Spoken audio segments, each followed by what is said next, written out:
मंच अलंकृत କରିଥିବା ଜ୍ଞାନୀ ଗୁଣୀ ପିତୃତୁଲ୍ୟ ବିଚାରକ ମଣ୍ଡଳୀଙ୍କୁ ମୋର ଭୂମିଷ୍ଠ ପ୍ରଣାମ। ମୋତେ ଏଠାରେ ଆଜି କିଛି କହିଥିବାର ସୁଯୋଗ ମିଳିଥିବାରୁ ମୁଁ ନିଜକୁ ଧନ୍ୟ ମନେ କରୁଛି। ହିମାଳୟ ଠାରୁ କନ୍ୟାକୁମାରୀ ପର୍ଯ୍ୟନ୍ତ ବିବିଧତା ଥିଲେ ମଧ୍ୟ ଏକତାର ବଳଭୂମି ଗୁରୁତ୍ୱ ଦିଆଯାଇଛି। ଆଜ୍ଞା ହଁ, ଆରମ୍ଭ କରୁଛି ମୋର ଅଭିଭାଷଣ। ମୁଁ ଅଲିଭା ପ୍ରିୟଦର୍ଶିନୀ ପ୍ରତିନିଧିତ୍ୱ କରୁଛି ସରସ୍ୱତୀ ଶିଶୁ ବିଦ୍ୟା ମନ୍ଦିର ଆନନ୍ଦପୁର। ଏକତାରେ ଅଛି ବଳ, ସଂଗଠନ ମିଳେ ଫଳ, ଏକ ହୋଇ କଲେ କାମ, ରହେ ସଦା ଉଚ୍ଚ ନାମ। ଆଜ୍ଞା ହଁ, ଏଇଠି ମନେ ପଡ଼େ ପିଲାବେଳର ଏକ କାହାଣୀ, ଯେତେବେଳେ ପାରମାନେ ଖାଦ୍ୟ ଆଶାରେ ଯାଇ ଶିକାରୀ ଜାଲରେ ଫସି ଯାଇଥିଲେ। ସେତେବେଳେ ସେମାନେ ବ୍ୟକ୍ତିଗତ ଚେଷ୍ଟା ବା ଝଗଡ଼ା ନ କରି ସେମାନେ ଦଳଗତ ଭାବେ ବଳ ପ୍ରୟୋଗ କରି ଜାଲଟିକୁ ହିଁ ନେଇ ଉଡ଼ି ଯାଇଥିଲେ।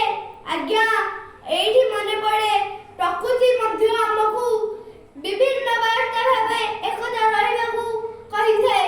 ଯେପରି ଜଳବିନ୍ଦୁ, ଏକ ଜଳବିନ୍ଦୁର କୌଣସି ଅସ୍ତିତ୍ୱ ନଥାଏ, କିନ୍ତୁ କୋଟି କୋଟି ଜଳବିନ୍ଦୁ ଏକତ୍ର ହେଲେ ଏକ ବିରାଟ ବଡ଼ ସମୁଦ୍ର ସୃଷ୍ଟି ହୋଇଯାଇପାରେ।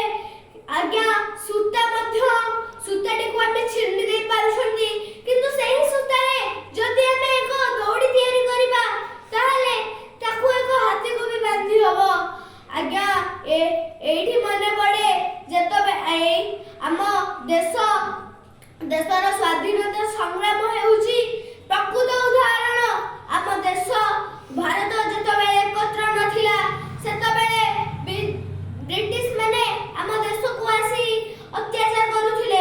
ମହାତ୍ମା ଗାନ୍ଧୀ, ସୁଭାଷ ଚନ୍ଦ୍ର ବୋଷଙ୍କ ଭଳି ମଧୁସୂଦନ ଦାସ ମଧ୍ୟ ଆମ ଦେଶକୁ ସ୍ୱାଧୀନତା ଆମ ଦେଶକୁ ଏକତା କରିବା ପାଇଁ ବହୁତ ଚେଷ୍ଟା କରି ଆମ ଦେଶକୁ ଏକତ୍ର କରାଇ ବିଦେଶୀମାନଙ୍କ ନାଁରେ ସ୍ୱର ଉଠାଇଥିଲେ।